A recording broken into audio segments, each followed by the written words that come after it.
Clay Aiken, Democratic candidate for the 2nd Congressional District. Welcome back to North Carolina Now. Thank you very much for having me again. Now, we want to get through these issues very quickly, so we're just going to go on with the questions. First of all, let's talk about increasing jobs and employment. Very hot topics. What do you think needs to be done to stimulate job growth, and how does minimum wage fit into the picture?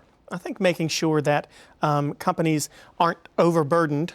Both large and small companies are not overburdened with taxes to the point that they're not in a position where they want to hire. But at the same time, I think we can stimulate the economy in ways that help businesses by making sure that we are providing the most adequate infrastructure, and that's not just roads and bridges. North Carolina has a lot of inadequate bridges, a lot of inadequate roads, but broadband infrastructure so that businesses want to come to this area because they have access to roads that get their goods to market, or they have access to broadband, which they need for to conduct business, or electrical grid technology, smart grid technology, which provide the environment that's necessary to grow a business. And those things put people back to work right away, and they make the area more enticing for businesses to come to.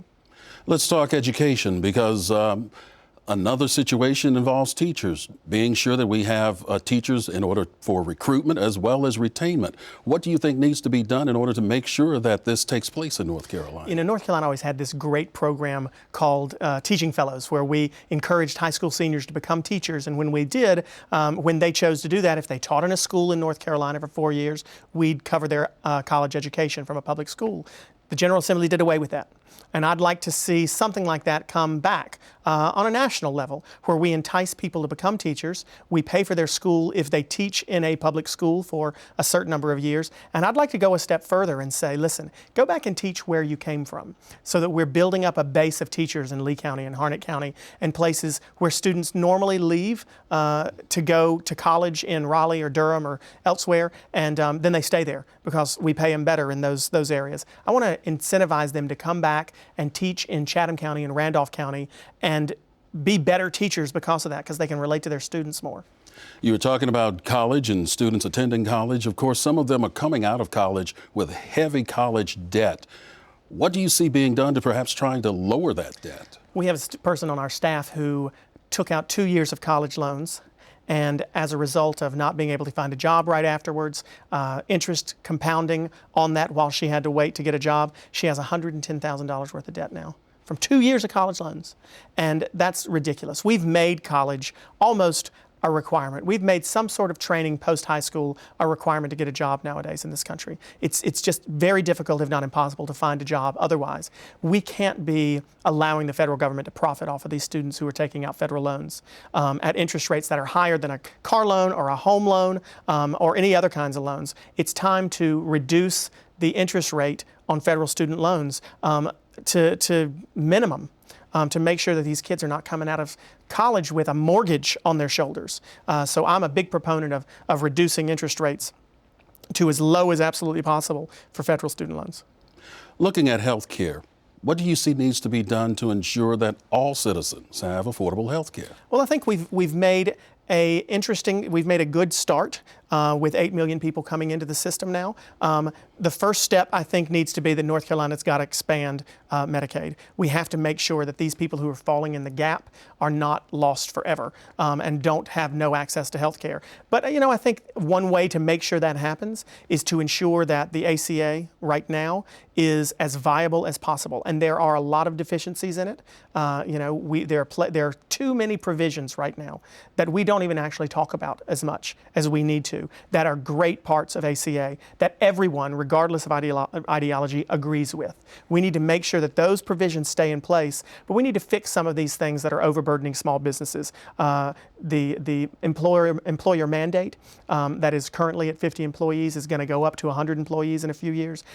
We need to consider raising that now to take the burden off of some of these small businesses. There are a lot of things in this 800-page bill. There are a lot of things that do need to be tweaked.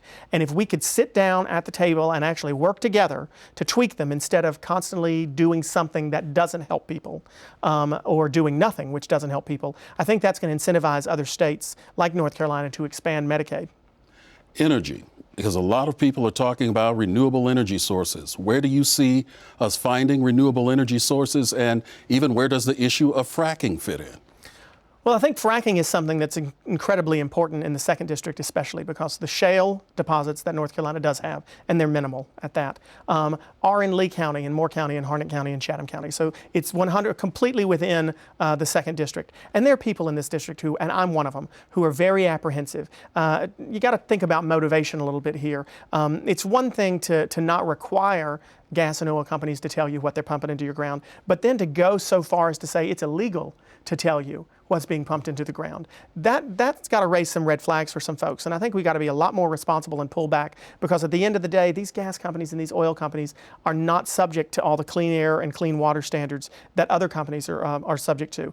I think that needs to change, first of all, and I think we've got to make sure that what we're doing is not going to end up like another Dan River situation, where we've got coal ash in the water and we've got power companies that are not accountable for it. I need my water to be clean, and I need your water to be clean, and I want us to be able to not be reliant upon foreign energy sources, but at the same time, I don't want us to be going to another country for water also.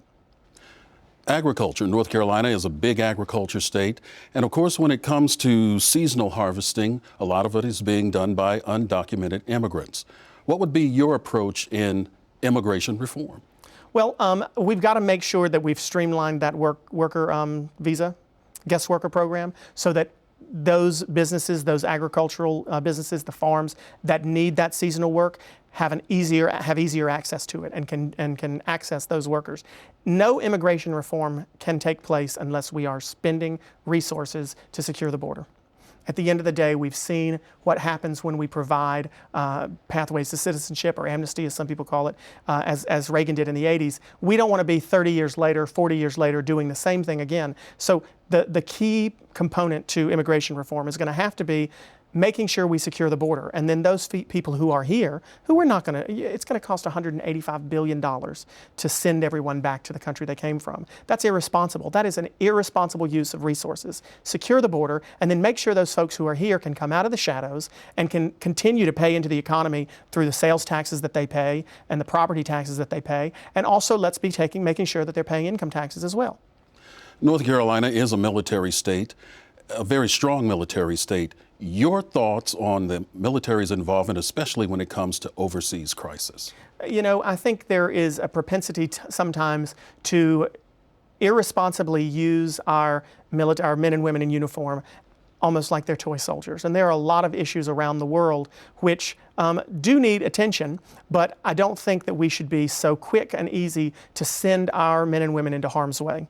We need to be very careful to make sure that we are focusing on things that are direct threats to this country and not using our men and women as toy soldiers, so to speak. My brother was a Marine. He served 2 tours in Iraq, and I'm proud of his service.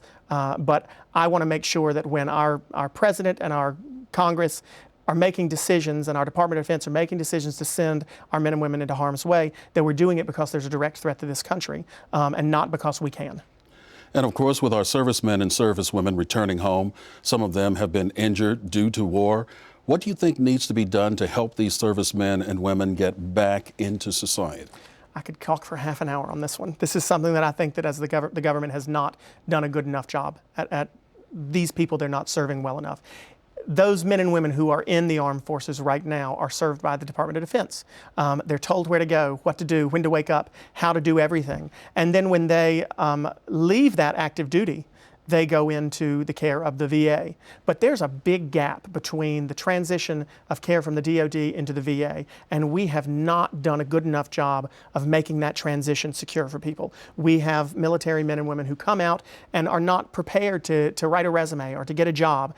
We have a civilian employer base that's not equipped to employ or to understand the training that the men and women in the Army and the Marines and the Air Force and the Navy have been trained to do. We've got to improve the services that the VA provides, but what we need to do more of is making sure that that transition from active duty into to civilian life is more stable and secure, because when we don't do that, that's when we see these people falling through the cracks. We see people who are homeless. We see men and women who fall into crime because they don't have the support coming out of a very structured and ordered environment into civilian life where they're sort of left on their own. We got to bridge that gap.